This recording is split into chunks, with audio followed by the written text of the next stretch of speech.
नमस्कार, news line देख रहे हैं आप। मैं हूं गीतांजलि। बिहार के चुनाव कितने दिलचस्प हैं ये लगातार पता लग रहा है। रोज नेताओं के भाषण और बयानबाजी हेडलाइंस बन रहे हैं।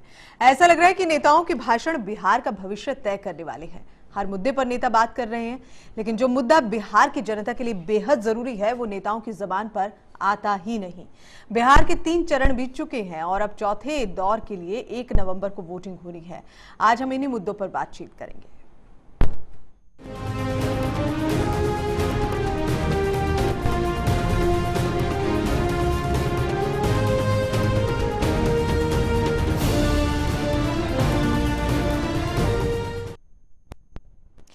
जी हाँ, चौथे चरण के लिए वोटिंग 1 नवंबर को होगी और इसलिए सबसे पहले एक नजर डाल लेते हैं चौथे चरण की कुछ खास बातों पर।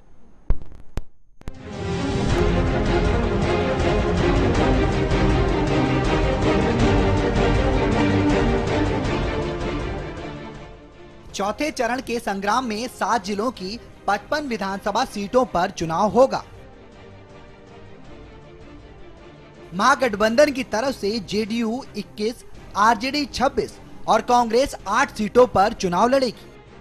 वहीं एनडीए में बीजेपी खुद 42 सीटों पर, लोक जनशक्ति पार्टी ने 5, राष्ट्रीय लोक समता पार्टी ने 4 और हम ने 4 सीटों पर उम्मीदवार उतारे हैं। उधर वाम दलों ने भी 55 में से 21 पर भारतीय कम्युनिस्ट पार्टी, 18 पर भारतीय कम्युनिस्ट पार्टी माले, 9 पर महाराष्ट्र कम्युनिस्ट पार्टी समेत अन्य दलों ने अपने उम्मीदवार उतारे हैं। चौथे चरण में जेडीयू को अपने उन बागियों से भी चुनौती मिलेगी जो दूसरे दलों के टिकट पर चुनाव लड़ रहे हैं। वहीं बीजेपी ने हम के टिकट पर सिटिंग विधायक अजीत कुमार को चुनाव मैदान में उतारा है। ऐसे में इन सीटों पर चुनावी मुकाबला दिलचस्प होगा। समाजवादी पार्टी से महागठबंधन और एनडीए को कड़ी टक्कर मिलने की उम्मीद दिख रही है। पिछले विधानसभा चुनाव में उनमें से 26 सीटों पर बीजेपी और 24 सीटों पर जेडीयू ने जीत दर्ज की थी। सिर्फ 2 सीटें राष्ट्रीय जनता दल को ही मिली थी। इस लिहाज से बीजेपी और जेडीयू के लिए चौथा चरण चुनौतीपूर्ण होगा। Bureau report, channel 1 news.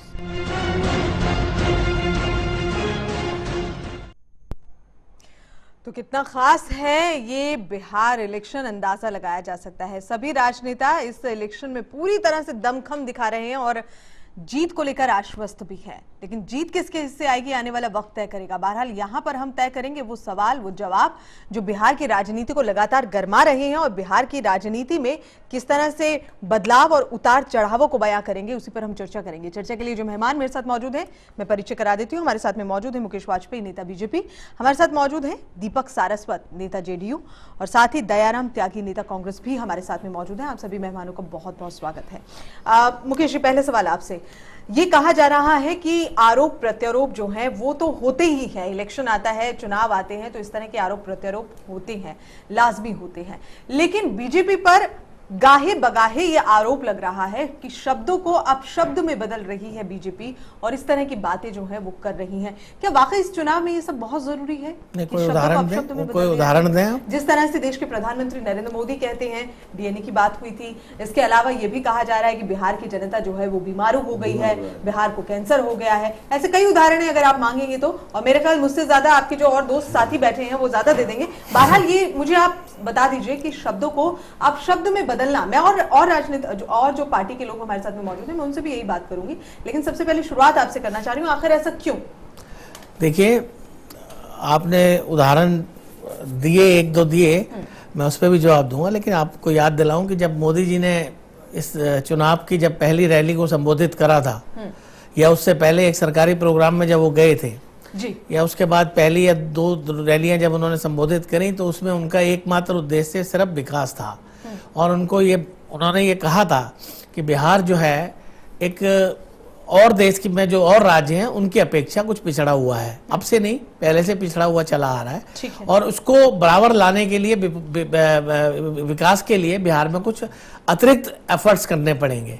इसी के तहत उन्होंने एक 125 करोड़ का पैकेज का भी ऐलान करा कि बिहार की जनता के लिए, बिहार के विकास के लिए केंद्र सरकार की तरफ से ये पैकेज दिया जाएगा, जिससे बिहार उन राज्यों में शामिल हो सके जो भारत में थोड़े विकास की दिशा में आगे बढ़ रहे हैं। लेकिन उसके बाद जब आपने देखा होगा कि बिहार का जो इलेक्शन है वो आदरणीय लालू जी और आदरणीय नीतीश जी ने जिस तरह से उसको चेंज करा, कहाँ पे उसमें तंत्र मंत्र ले आए, उसके बाद पिशाच वाला उन्होंने ले लिया, इस तरह की जब वो शुरू हो गए। मोदी जी ने एक बात बोली थी डीएनए वाली, जिसका काफ़ी मीडिया ने भी उछाला और लोगों ने भी उछाला, जबकि उनका जो कहने का वो तो काफ़ी पिछली बहसों में भी इस बात पे चर्चा हो चुकी है कि उन्होंने डीएनए जो बोला था वो डीएनए बोला था नीतीश कुमार जी के जो राजनीतिक अब तक का कैरियर रहा है उसका हिसाब किताब उन्होंने दिया था कि किस तरह से उन्होंने लालू जी के साथ भी रहे, उसके बाद उनको धोखा दिया, किस तरह से वो जौहर साहब के साथ रहे, उनके साथ धोखा दिया, और किस तरह से बीजेपी के साथ रहने के बाद बीजेपी को उन्होंने धोखा दिया। तो वो डीएनए का इस तरह से उन्होंने बताया था, लेकिन उसको दूसरे परिप्रेक्ष्य में ले जाके बिहार की तरफ जनता के साथ जोड़ दिया गया। बिहार की जनता, देखिए आप देखेंगे तो पूरे भारत में बिहार एक ऐसा प्रदेश है जिसकी जनता पॉलिटिकल रूप से बहुत जागरूक है और वो इन चीजों में को बड़ा ध्यान से सुनती भी है, समझती भी है और उसके बाद अपना फैसला भी करती है। और आप देखेंगे इस इलेक्शन में जितने भी ये लालू प्रसाद जी की आप रैलीज देख लें, जितनी एक देख लें या अनेकों देख लें, उन्होंने विकास के नाम पे कुछ नहीं बोला। नीतीश कुमार जी ने थोड़ा बहुत विकास के नाम पे बोला, लेकिन वो भी मिड इलेक्शन के कंपेनिंग में आके वो भी तंत्र मंत्र के उसमें जाल में फंस गए और लालू प्रसाद जी के ट्रैक में चले गए। तो नेचुरली जब हमारे अपोजिशन जो मुद्दे उठा रहे हैं उनका जवाब भी देना, उनका जवाब दिया जाए, लेकिन उनका जवाब भी देना पर संयम होना बहुत जरूरी है। नहीं, भाषा देखिए, मोदी जी की भाषा कभी भी ना तो गलत, अब से नहीं, आप पिछले लोकसभा के इलेक्शन ले लें या गुजरात के इलेक्शन ले लें, मोदी जी बड़े संयम से, हाँ ये जरूर है बड़ा अट्रैक्टिव बोलते हैं, व्यंग करते हैं दूसरे अपोजिशन पे, जनता को अपनी बातों में एक तरह से सीधे संवाद स्थापित करते हैं, लेकिन उनकी भाषा कभी भी इस तरह की नहीं होती जो किसी को बुरा लगे या किसी बात का कोई गलत। चलिए ये जवाब ले लेते हैं। दीपक सारस्वत, नेता जेडीयू भी हमारे साथ जुड़े हुए हैं। दीपक, बीजेपी के मित्र हमारे सीनियर साथी वाजपेयी साहब को जो उन्होंने बोला है उसके बारे में बता रहा हूँ। ये सबसे पहले डीएनए वाली बात, बीमारू राज्य है, कैंसर हो गया है और आज तो यहाँ तक हद हो गई है कि पाकिस्तान से तुलना कर दी गई है कि पाकिस्तान बड़े खुश होगा कि भाई यदि बीजेपी, यदि एनडीए वहाँ महागठबंधन जीत जाता है बिहार में तो पाकिस्तान में दिवाली मनेगी। तो इसका मतलब मैम क्या हुआ कि बिहार के लोग को ही पाकिस्तान से जोड़ दिया गया। तो इतने बड़े अपमान, सबसे पहले मैं अपने वाजपेयी साहब भाई साहब को ये बताना चाह रहा हूँ कि वो सब स्टार्टिंग कहाँ से हुई, ये अमित शाह जी ने सबसे पहले किया। आपकी पार्टी के राष्ट्रीय अध्यक्ष महोदय ने ये सब किया। वो क्यों किया? क्योंकि इन्होंने केंद्र सरकार में तो कुछ आज तक अभी कुछ किया नहीं ऐसा, तो सपने दिखाएं कि अच्छे दिन आएंगे ही आएंगे, तो वो नंबर वन। दूसरा 125 करोड़ का ये पैकेज की बात कर रहे हैं जी, वो भी हमारी पहली सरकार, ये नियम है, पहली सरकार की जो किस्तें थी वो दी जा रही हैं और ये कब दिए, कब आएगा? गलत, देखिए गलत स्टेटमेंट। मैं भी अभी उनकी पूरी बात सुन रही हूँ, पहले उसके बाद ये कब आएगा पैसा, कितनी किस्तों में आएगा, कितने साल में मिलेगा, 2075 में देंगे, कब देंगे, ये कुछ नहीं है। एक बिजली घर प्लांट के लिए 10,000 करोड़ रुपए उन्होंने सैंक्शन किए, वो कब, जमीन किसकी होगी, कहां से पैसा आएगा, कैसे लगेगा, कुछ नहीं। और यह इलेक्शन टाइम ही क्यों दिया?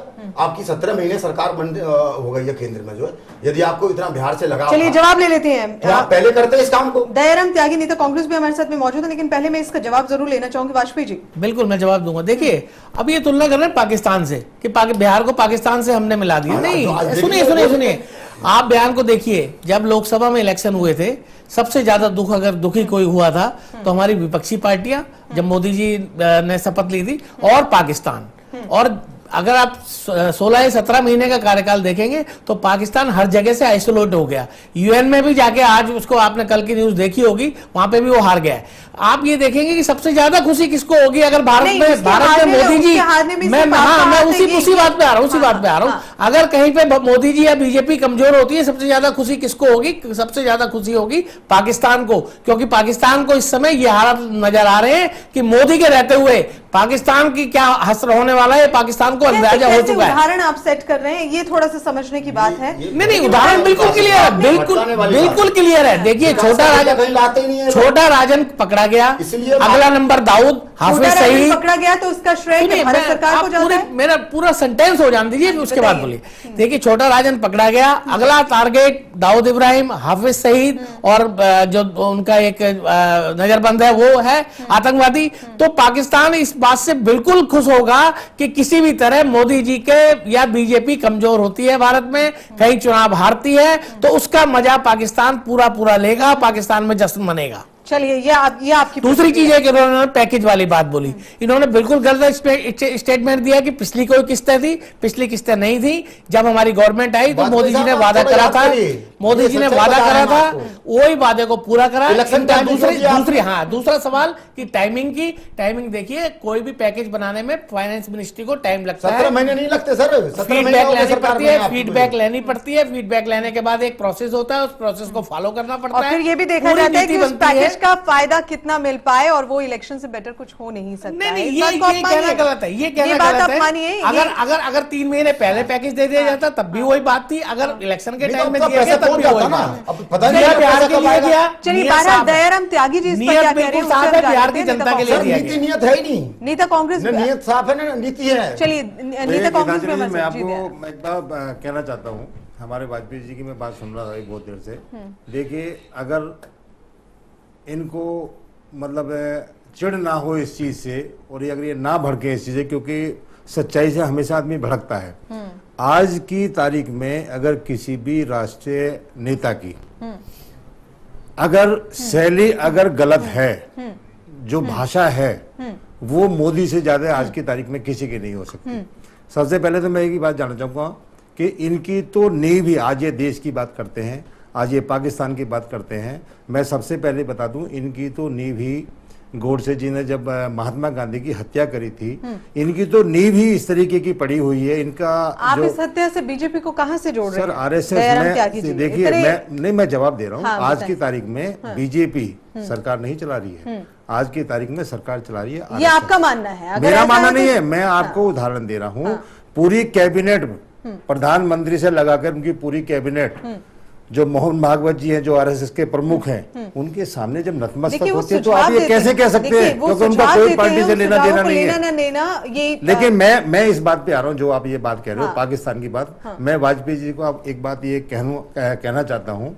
देखिए, ये नेशनल का मतलब, जैसे अभी मोदी जी बाहर गए थे, उस तरीके का प्रोग्राम नहीं है कि अगर कहीं अगर हम 19-20 होते हैं तो उसमें पाकिस्तान को खुशी होगी। देखिए, ये हम इस चुनाव को, लोकतंत्र है ये, और हम चुनाव को एक पर्व की तरह मानते हैं, और उसके अंदर भाषा का नियंत्रण होना एक बहुत जरूरी है उसके अंदर। क्योंकि ये हम मानते हैं, देखिए चुनाव है, चुनाव में शाम, लड़ाई में, जंग में शाम, दाम, दंड, भेद, सारी चीज इस्तेमाल करते हैं। लेकिन अब ये चुनाव क्योंकि हिंदुस्तान में हो रहे हैं, पाकिस्तान में नहीं हो रहे हैं। और आपको मैं एक बात याद दिला दूं वाजपेयी जी, अभी तो आप 1.5 साल से बैठे हुए हैं, उससे पहले भी ये भारत आज तक जो अपने पैरों पे जो खड़ा हुआ है, यहाँ तक पहुंचा है, इसी हिंदुस्तान ने पाकिस्तान के साथ में 3-3 लड़ाइयां लड़ी हैं, जो आप बात कर रहे हैं। और मैं आपको एक बात और बता देना चाहता हूँ। देखिए, चुनाव है, इनका कहने का मतलब ये है, मोदी जी का कहने का अभिप्राय ये है, उसका अमित जी का अभिप्राय ये है, जो इनके राष्ट्रीय अध्यक्ष हैं, कि अगर कोई एनडीए को अगर वोट देता है तो वो तो हिंदुस्तानी हुआ, और अगर वो एनडीए को वोट नहीं देता है, और अगर वो महागठबंधन को वोट देता है, तो वो पाकिस्तानी हो गया, वो गद्दार हो गया। एक राष्ट्रीय अध्यक्ष, देखिए बात बोलिए, बात बोलिए, ये शब्दों का वही तो है। आप आपस में ही आप आपस में बांट रहे हैं। प्रतिक्रिया के कितने मायने और कितने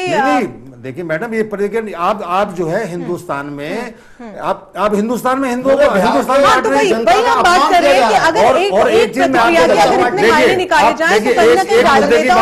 एक मुद्दे की बात मैं गीतांजलि जी आपको बता दूं, थोड़ा सा अच्छे तरीके से, अगर आप मुझे 1 मिनट का खाली टाइम दे दो, मैं आपको एक चीज बता दूं कि भारतीय जनता पार्टी का एक ये इतिहास रहा है इस चीज का। आप ये देख लीजिए, अभी की आप जब ये बिहार चुनाव अनाउंस हुए थे, तो प्रधानमंत्री जी और भारतीय जनता पार्टी, उनकी कैबिनेट, उनका संगठन कितनी बढ़ चढ़ करके विकास की बातें करता था, ये आपको भी ध्यान होगा। कि हम इतने लोकसभा चुनाव में भी हम 1 करोड़ रोजगार देंगे, हम युवाओं को रोजगार देंगे और सबका साथ सबका विकास। नहीं, मैं जिस बात को कहना चाहता हूँ, देखिए ये चाहती हूँ कि कौन से राजनीतिक दल जब सत्ता पर काबिज होता है इस तरह के वादों की झड़ी लेकर नहीं आता। मैं सभी के साथ सवालों की गीतांजलि, लेकिन मैं ये कह रही हूँ कि इन तमाम राजनीतिक दलों में ये सब होता है। मैं आपकी प्रतिक्रिया लूंगी दयाराम त्यागी जी, लेकिन फिलहाल आपकी ही पार्टी नेता कांग्रेस आरपीएन सिंह क्या कुछ कह रहे हैं, उनसे खास बातचीत की हमारे संवाददाता रामानुज ने। पहले वो सुनते हैं, उसके बाद चर्चा जारी। अगर बिहार के अंदर बीजेपी हारती है तो कहीं ना कहीं पटाखे पाकिस्तान में छूटेंगे, कहना था अमित शाह का। इस पूरे मुद्दे पर बात करने हमारे साथ हैं कांग्रेस के वरिष्ठ नेता आरपीएन सिंह जी। सर, किस तरीके से देखते हैं कि हताशा देखिए, सुशील मोदी जी हों, अमित शाह जी हों, देश के प्रधानमंत्री भी धार्मिक उन्माद बढ़ाने की बात किए जब पिछले बार बिहार में थे। हताशा है। कहाँ गए प्रधानमंत्री जी के अच्छे दिन? कहाँ गए प्रधानमंत्री जी जो बोलते हैं विकासवाद बिहार को बनाना है? पूरी पार्टी तो धार्मिक उन्माद बढ़ाने में लगी हुई है। हताशा है। 8 तारीख को हम तो पटाखे फोड़ेंगे। भारतीय जनता पार्टी के प्रधानमंत्री और उनके अध्यक्ष को बताना चाहते हैं कि उस दिन उनके पार्टी में भी जब बिहार में बीजेपी हारेगी तमाम लोग पटाखे फोड़ेंगे। पर बात की जाए कि सीधा पाकिस्तान के ऊपर बोलने की पाकिस्तान में पटाखे छूटेंगे कि क्या? ये घिसे पिटे रिकॉर्ड की घिसे पिटे पिक्चरों के डायलॉग। गुजरात में भी यही प्रधानमंत्री जी कहते थे। देश का इलेक्शन है, हिंदुस्तान के लोग इस इलेक्शन में वोट दे रहे हैं, इससे पाकिस्तान से क्या लेना देना है। और मैं तो समझ सकता हूँ हिंदुस्तान के वोटर इन लोगों को कहीं पाकिस्तान न भेज दें। एक अंतिम सवाल है कि आरएसएस जो है झारखंड के अंदर चिंतन शिविर मनाने जा रही है और उसके अंदर 3 दिवसीय शिविर के अंदर कहीं ना कहीं माइनॉरिटी को लेकर चिंता जता रहे हैं वो लोग कि माइनॉरिटी की जनसंख्या जो बढ़ रही है उसके ऊपर वो। कौन सी आश्चर्य की बात है? झारखंड बिहार से बगल में है।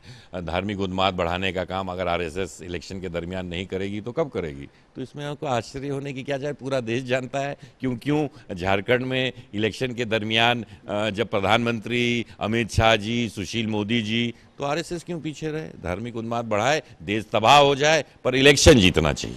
धन्यवाद। तो ये थे आरपीएन सिंह जी ने साफ तौर पर बोला कि अगर बात की जाए बीजेपी की तो बीजेपी की साफ स्ट्रेटजी है कि वो सिर्फ इतना ही चाहती है कहीं ना कहीं आतंकवाद ना ख़त्म हो। लेकिन सबसे बड़ी बात यह है कि आतंकवाद की तरफ जिस तरह स्टेटमेंट दे रहे थे, और बात की जाए कि अगर बिहार में बीजेपी हारती है तो पाकिस्तान में पटाखे छूटेंगे। लेकिन सबसे बड़ी बात है कि कहीं ना कहीं जो आरएसएस की रणनीति है वो उन्माद फैलाने की है, जिसके जरिए कराची के अंदर वो शिविर लगा रहे हैं। कैमरा के साथ रामनगर, चैनल 1 न्यूज़ दिल्ली। चलिए वाजपेयी जी, इस प्रतिक्रिया को अभी आपने देखा है, नेता कांग्रेस आरपीएन सिंह क्या बोल रहे थे, मैं चाहती हूं कि आप इस पर अब जवाब दें। देखिए, मेरे वरिष्ठ साथी त्यागी जी ने भी बोला कि मोदी जी का जो बोलने का लहजा है वो ठीक नहीं है। अब से नहीं, गुजरात का भी उन्होंने वो जिक्र करा। आप देखेंगे कि बिहार के इलेक्शन में जो रैलियां हो रही हैं, एक सवा लाख एक रैली में इकट्ठे हो रहे हैं। लोग बाग उनको सुनना चाहते हैं। लोग बागों की वो पहली पसंद है। आज पूरे भारत में अगर किसी नेता की कोई डिमांड कहीं पे है तो सिर्फ मोदी जी की है। इनकी राहुल गांधी जी सिर्फ 3 या 4 रैली अभी तक कर पाए हैं पूरे बिहार में, और मुश्किल से 15 या 20 हजार मैक्सिमम उनके रैली में आदमी इकट्ठे हुए हैं। लेकिन मोदी जी की जहां पे भी रैली होती है, एक रैली अगर 2 बार होती है एक ही जगह में, तो दोनों बार, पहले बार कम होंगे तो दूसरी बार उससे रिकॉर्ड तो लोग सुनने को आएंगे। तो 8 तारीख को ये देखिए जो भीड़ रैली की है, मोदी जी को सुनना चाहती है। और आज भी मोदी जी का अट्रैक्शन लोगों में है। वो चाहते हैं कि मोदी जी यहाँ पे आके बोले और बड़े गौर से सुनते हैं, संवाद करते हैं। जहां तक रही अभी आरपीएन सिंह जी की, इन्होंने भी एक शब्द बोला कि चुनाव के बाद बीजेपी के लोगों को पाकिस्तान भेज दिया जाएगा। ये भी अगर आप देखें तो ये भी उसी कैटेगरी का बयान है। पाकिस्तान भेज दिया जाएगा। क्यों हम पाकिस्तान जाएंगे? हम इंडिया के नागरिक हैं, इंडिया में रहेंगे। अगर देखिए, हार जीत तो होती है, एक पार्टी जीतेगी दूसरी पार्टी हारेगी। ऐसा नहीं है दिल्ली में हम हारे हैं, कांग्रेस भी हमारी हारती है जीतती है। लेकिन अभी जो बयान दिया गया कि पाकिस्तान भेज दिया जाएगा, ये देखिए बयान किस तरह का है। हमने तो सिर्फ इतना कहा कि हाँ, हमारे विरोधी जो पाकिस्तान भी विरोधी है वो पटाखे जलाएंगे। इसमें कहीं कोई उन्माद वाली बात नहीं थी, कहीं कोई चुभने वाली बात नहीं थी। लेकिन जो अभी बोला गया ये जरूर चुभने वाली बात है। दीपक जी, मैं आती हूँ। ये सारे जुमलेबाजी प्रधानमंत्री महोदय या एनडीए के घटक दल क्यों बोलते हैं सारी, या सुशील मोदी जी? अब ये विकास के मुद्दे को भटकाना चाहते हैं। और देश में आप देख रहे हैं इतनी महंगाई बढ़ी हुई है, और यहाँ दाल के रेट आप देख लीजिए, या दलितों के ऊपर क्या अत्याचार हुआ, या बीजेपी के सीनियर मंत्री और पूर्व क्या अत्याचार हुआ दलितों पर दीपक जी? दादरी वाला कांड आप देख लीजिए।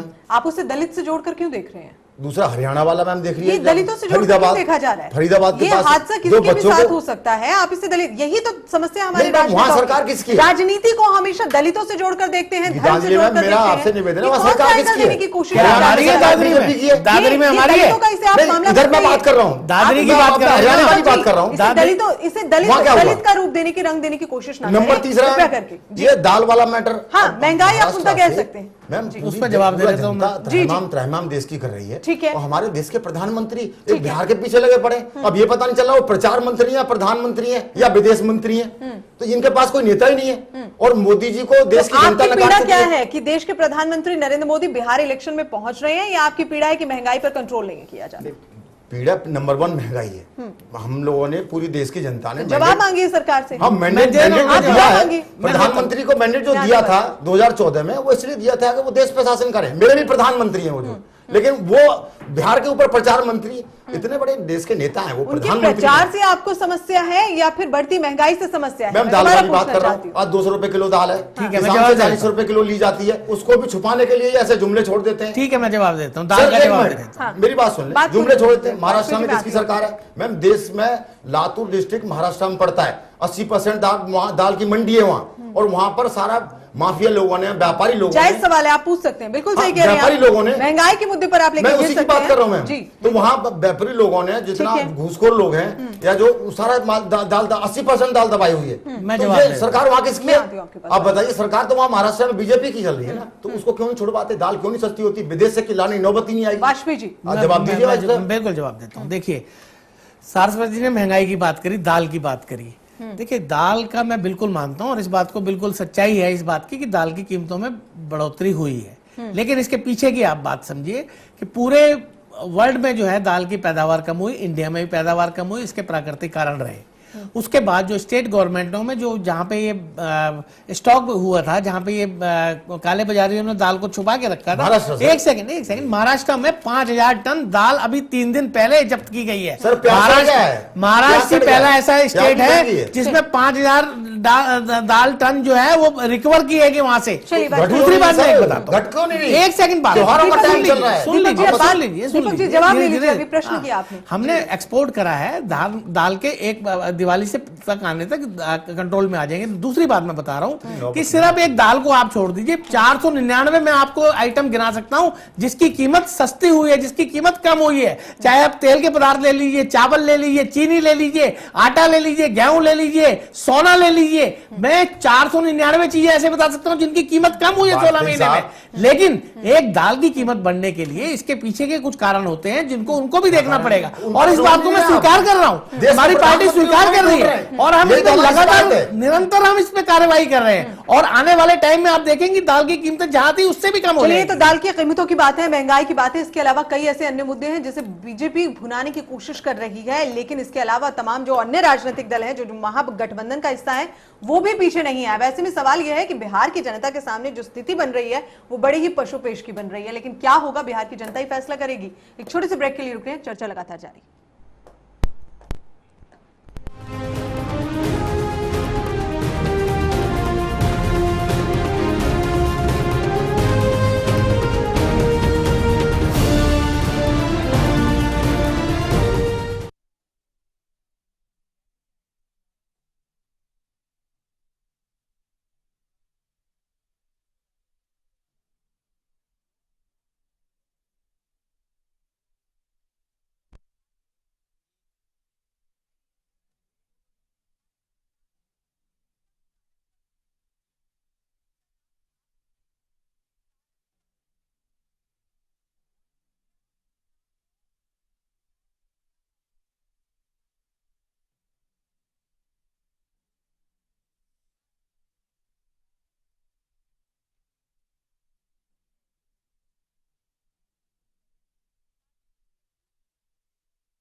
अच्छा जी।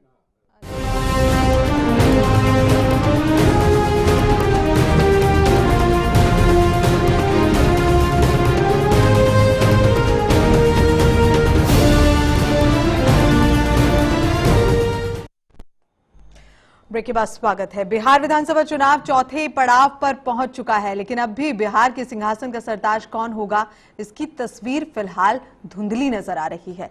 बिहार चुनाव में नेताओं की बदजुबानी, वार पलटवार धड़ल्ले से चल रहा है, लेकिन बिहार के विकास का मुद्दा कहीं ना कहीं पीछे छूट गया है। अब क्या होगा इन मुद्दों का, क्या इन मुद्दों पर बातचीत होगी? बीजेपी और तमाम जो महागठबंधन में लोग हैं, जो तमाम राजनीतिक दल हैं, क्या वो विकास के मुद्दे को लेकर आगे बढ़ेंगे? ये एक बड़ा सवाल बना हुआ है और इसी सवाल को हम यहां तलाश रहे हैं। और तलाशने के लिए जो मेहमान मेरे साथ मौजूद है, मैं एक बार फिर से परिचय करा देती हूं। हमारे साथ इस वक्त मौजूद हैं मुकेश वाजपेयी, नेता बीजेपी, साथ ही दीपक सारस्वत, नेता जेडीयू भी हमारे साथ में मौजूद है, और दयाराम त्यागी, नेता कांग्रेस भी हमारे साथ में मौजूद है। चर्चा में हम दोबारा से जुड़े, लेकिन उससे पहले एक खास रिपोर्ट।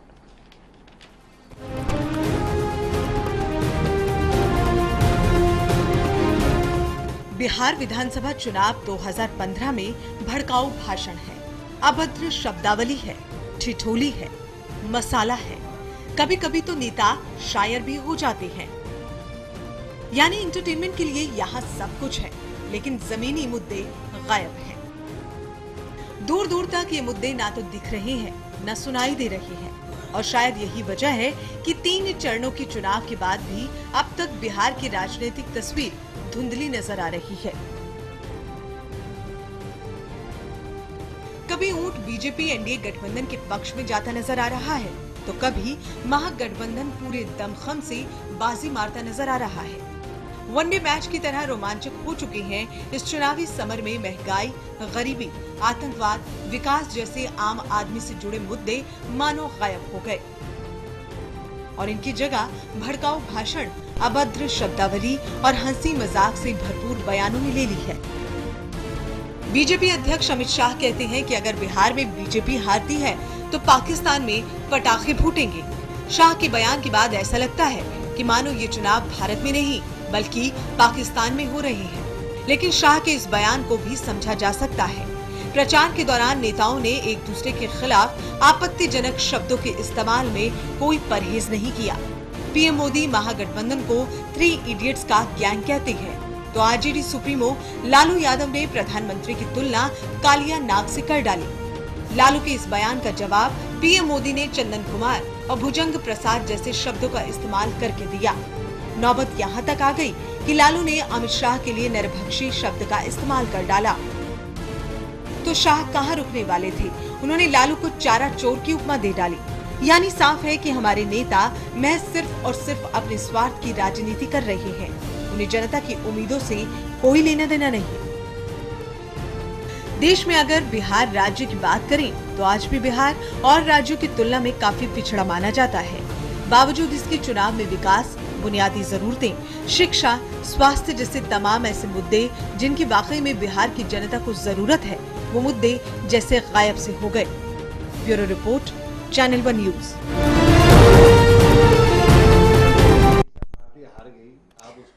तो देखिए ये रिपोर्ट आपने। अब सवाल ये है कि बिहार की जनता के बीच में आखिर किस मुद्दे को लेकर बढ़ रहे हैं ये तमाम राजनीतिक दल, चाहे वो शामिल हो महागठबंधन में या फिर जिस तरह से एनडीए आगे बढ़ रही है विकास के मुद्दे को लेकर। लेकिन सबसे बड़ा सवाल यह है कि क्या मुद्दे बातों में ही रह जाएंगे या इन पर काम भी होगा? बिहार की जनता सोच रही है इन शब्दों को सुनकर कि आखिर भरोसा किस पर करे, क्योंकि हर राजनीतिक दल दूसरे राजनीतिक दल पर आरोप मढ़ने को पूरी तरह से तैयार है।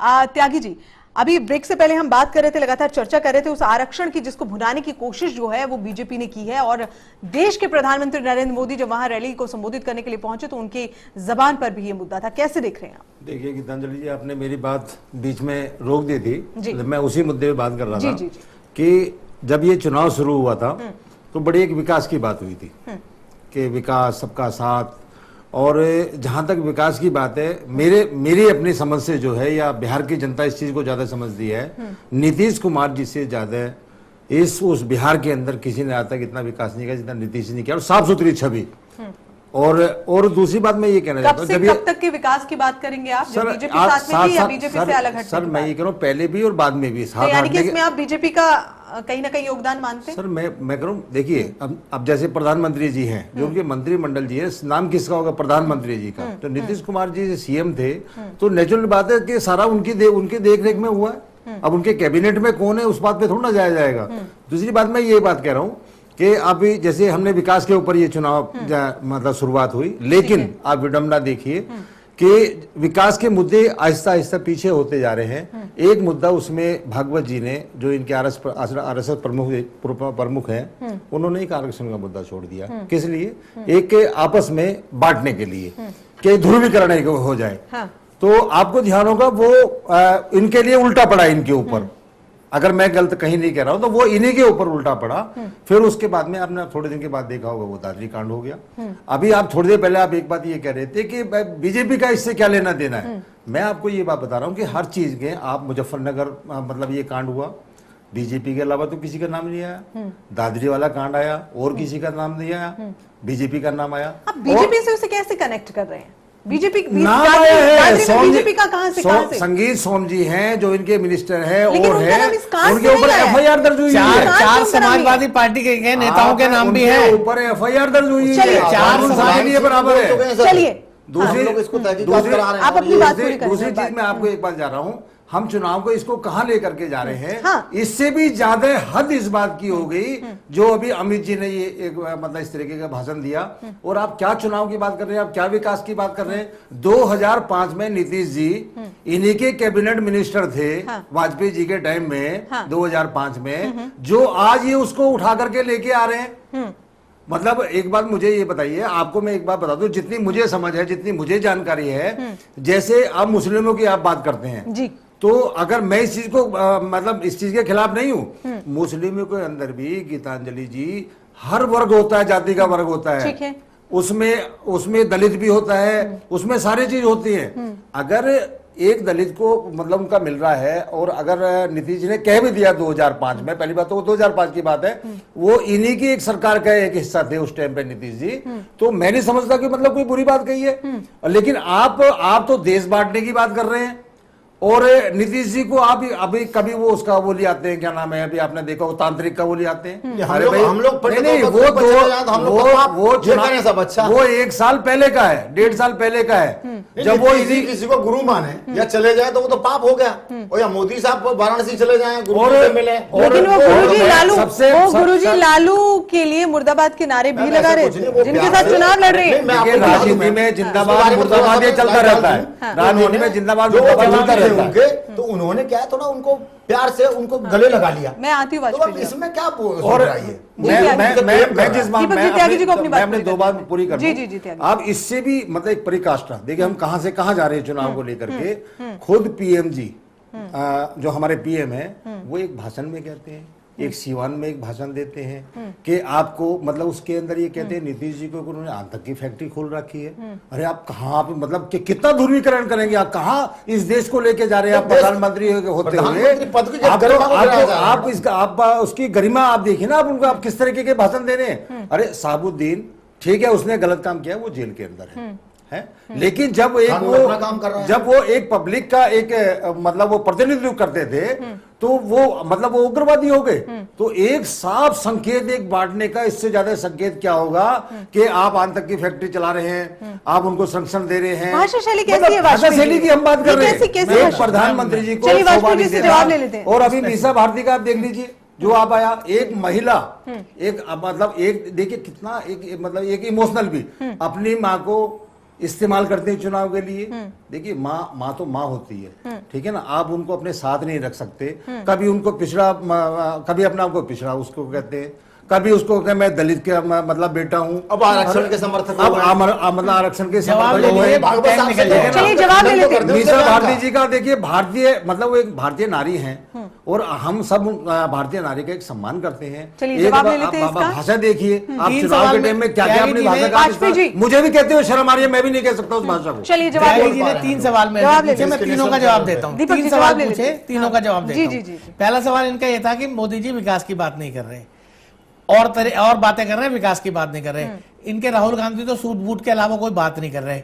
मोदी जी के विकास की बात मैं बताता हूँ, उन्होंने 6 सूत्री एक संकल्प, वादा नहीं संकल्प। सर मैं आपके बात बीच में सिर्फ एक टोक रहा हूँ, राहुल गांधी जी ने आज तक कभी देश बांटने वाले ऐसा कोई बयान नहीं दिया, किसी के लिए गलत शब्दों का जाति सूचक शब्द का इस्तेमाल नहीं करा है। मोदी जी ने कौन सा देश बांटने वाला सर आपके राष्ट्रीय अध्यक्ष ये कह रहे हैं, मोदी जी का एक बयान आप मोदी जी का बता दीजिए। मैं जवाब दे रहा हूँ ना, आप जवाब सुन तो लो। बताइए। आप एक तरफ कह रहे हैं कि पाकिस्तान में पटाखे छूटे, क्योंकि पाकिस्तान में मतलब आप तो हिंदुस्तानी हो गए और मोदी जी ने सब पाकिस्तानी हो गए, सब पाकिस्तानी हो गए। इससे ज्यादा आप क्या गलत बयान दो? आप मोदी जी का बयान राहुल गांधी की तुलना कहाँ कर रहे हो आप? मैं राहुल गांधी की तुलना मोदी जी से कर रहा हूँ। आज तक एक पूरे चुनाव के अंदर मैं आपको चैलेंज दे रहा हूं, आप और आगे डिबेट में भी आप एक भाषण कोई भी आप उनका मुझे सुनवा दो जो उन्होंने किसी के अपशब्द को मतलब उन्होंने बोला ही नहीं कुछ भी ना। चलिए यही कांग्रेस काम करना जानती है,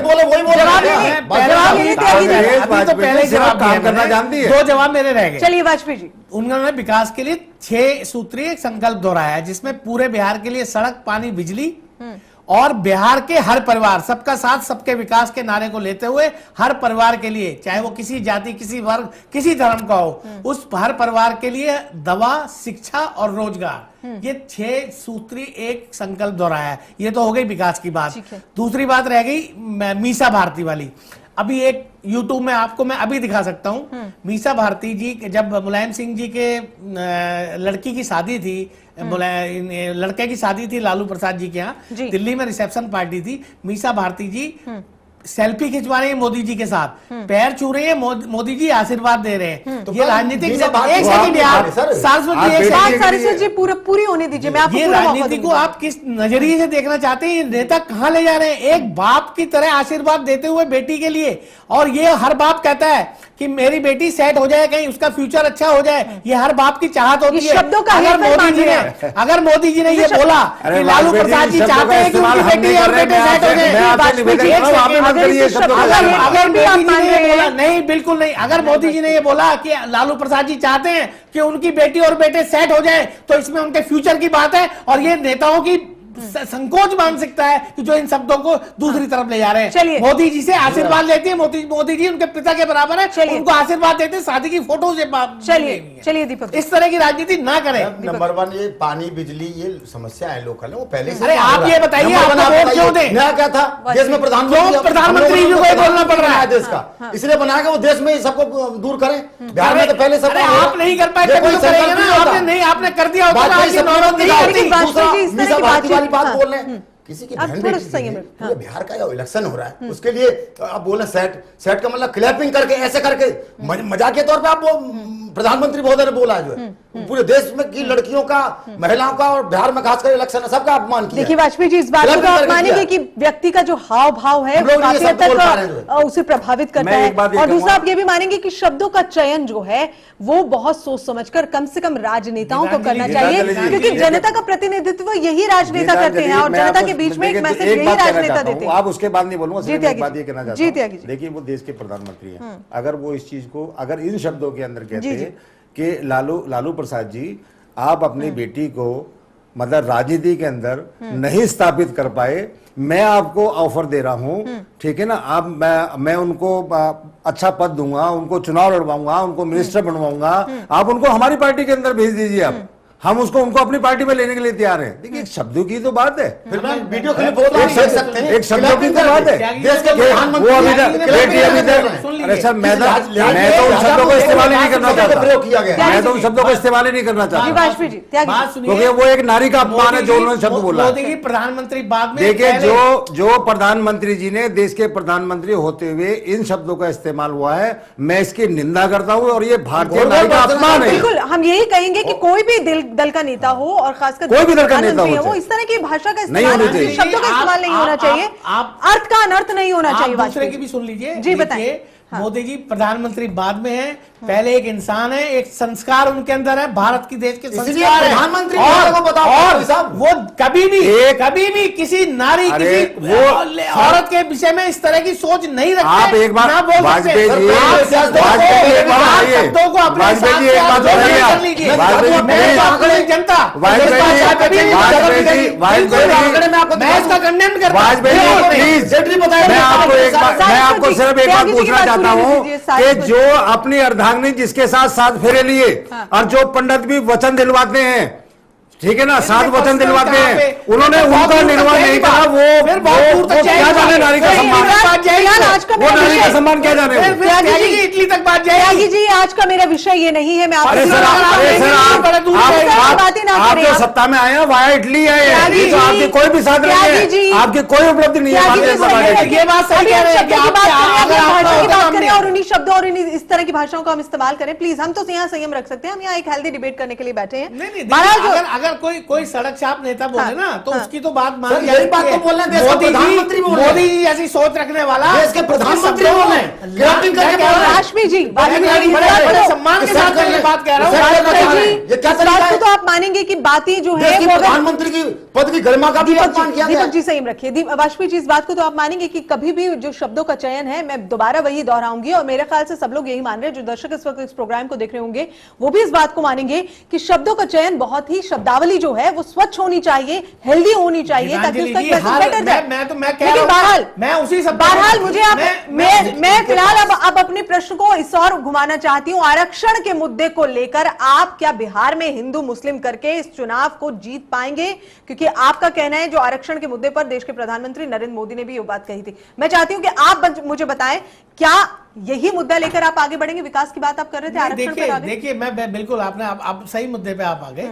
आरक्षण के मुद्दे पे अगर मोहन भागवत, देखिए इलेक्शन बिहार में हो रहा है, ठीक है, मोहन भागवत जी ने कोई चुनावी रैली में कोई बात नहीं करी, कहीं पे उन्होंने किसी संदर्भ में, किसी प्रेस रिपोर्टर ने पूछा तो उस संदर्भ में उन्होंने कुछ बात करी, उसका क्लैरिफिकेशन हमारे सरकार के मंत्रियों ने भी दे दिया, मोदी जी ने भी दे दिया, खंडन नहीं किया। और उन्होंने एक सेकंड यार, उन्होंने यहां तक बोल दिया कि अगर आरक्षण छीना जाएगा मैं मर जाऊंगा लेकिन आरक्षण नहीं छीनेगा। मुझे समझ नहीं आया हमारे प्रधानमंत्री जी को क्या हो गया। बात पूरी होने दीजिए। बात पूरी होने दीजिए। जब मोदी जी ने इस बात को कह दिया, मंच से कह दिया कि मैं मर जाऊंगा लेकिन ये आरक्षण को खत्म नहीं होने दूंगा, तो उसके बाद ये सब्जेक्ट कहां रह जाता है? अगर मोहन भागवत जी ने किस संदर्भ में बोला, मोहन भागवत खंडन तो करके दिखाए। मैं संदर्भ एक पत्रकार महोदय ने उनसे सवाल पूछा, क्या जो आरक्षण आज तक मिला इससे कुछ जो पिछड़ा वर्ग है वो लाभान्वित हुआ? उन्होंने कहा कि नहीं, जो संविधान निर्माताओं की एक सोच थी कि आरक्षण मिलना चाहिए और आरक्षण से जो लाभ पहुंचना चाहिए, आज 67 साल बाद भी उन लोगों को असली तौर पे लाभ नहीं मिला, तो इसकी समीक्षा होनी चाहिए, ये उनका बयान था। इसको ले लिया गया गलत परिप्रेक्ष्य में, बिहार के इलेक्शन में ले गए, उसका क्लैरिफिकेशन उसका क्लैरिफिकेशन हमारे 2 मंत्रियों ने करा कि नहीं, सरकार की ना तो कोई मंशा है, ना इस तरह के कोई वो है कि हम लोग करेंगे। उसके बाद मोदी जी ने मन से ये बात कह दी कि मेरे जीते जी ये नहीं होने दूंगा। तीसरी बात, सुप्रीम कोर्ट ने सबसे बढ़िया जो फैसला दिया हुआ है कि 50% से ज्यादा आरक्षण किसी में हो नहीं सकता। तो जब सुप्रीम कोर्ट का आदेश है, सुप्रीम कोर्ट का रूलिंग है, तो कैसे हो जाएगा? ये तो सिर्फ एक कंफ्यूज करने वाली बात है, एक विकास का मुद्दा है उसको डाइवर्ट करने वाली बात है। चलिए अलावा दीपक जी, भाई साहब हमारे बोल रहे थे वाजपेयी साहब अभी आरक्षण वाला मुद्दा कि ये धोखे की बात है, किसने किया ये? मैं जो आपके सबसे लास्ट वाले पॉइंट से आ रहा हूँ कि आपको पता है 50% है भाई रिजर्व है कि 50% होना चाहिए। किसने किया? हमारी पार्टी ने किया, कांग्रेस ने किया, या लालू यादव वाली पार्टी आरजेडी ने किया? ये आपका ही जुमलाबाजी था। और मोहन भागवत जी का बयान, आप यदि प्रधानमंत्री आजकल लास्ट स्टेज में हारते दिख रहे हैं ना, एनडीए के जो एनडीए घटक दल और बीजेपी, जब ये लास्ट में आज क्यों याद आ गया कि चौथे फेज में राउंड में याद आ गया आरक्षण पे? और उसके अलावा आरक्षण में ये अपने मोहन भागवत साहब के बयान को खंडन तो करें, इनकी पार्टी का सुप्रीम कोर्ट आरएसएस है, संघ है, तो वो ये खंडन करके दिखाएं और पब्लिक के आगे क्या है? तो लास्ट हताशा दिख रही है। हमारी पार्टी जनता के लिए काम करती है और विकास पुरुष, नीति नियत साफ है और नीतीश को नेता मानती है। ये सब लोग अब देखना 10 तारीख को दूध, 8 तारीख को दूध का दूध पानी का पानी हो जाएगा। त्यागी जी कैसे देख रहे हैं इस बात को? देखिए, मैं सिर्फ आरक्षण के मामले में सिर्फ एक ही बात ये कहूंगा कि सुप्रीम कोर्ट, जैसे हमारे वाजपेयी जी कह रहे थे, सुप्रीम कोर्ट की अपनी एक जजमेंट है, उनका एक अपना फैसला है। और दूसरी बात, मैं फिर वही मतलब भाषा की बात आएगी, शैली की बात आएगी। एक प्रधानमंत्री जी की गरिमा को रखते हुए आप अगर इस तरीके की बात करते कि सुप्रीम कोर्ट की मतलब ये रूलिंग है और उसके बाद में मतलब हम बैठे हुए हैं और मैं क्या नाम है मोहन भागवत जी की बात का खंडन करता हूँ, ठीक है ना, सरकार हम चला रहे हैं और हम आरक्षण खत्म नहीं करेंगे इसको जैसे चल रहा है। लेकिन आप एक बार देखिए, नहीं देखिए शैली देखिए कि वो एक कर्ता धर्ता है, देश के प्रधानमंत्री हैं, सारी नीति नियम सब कुछ कानून सब कुछ वो बनाते हैं।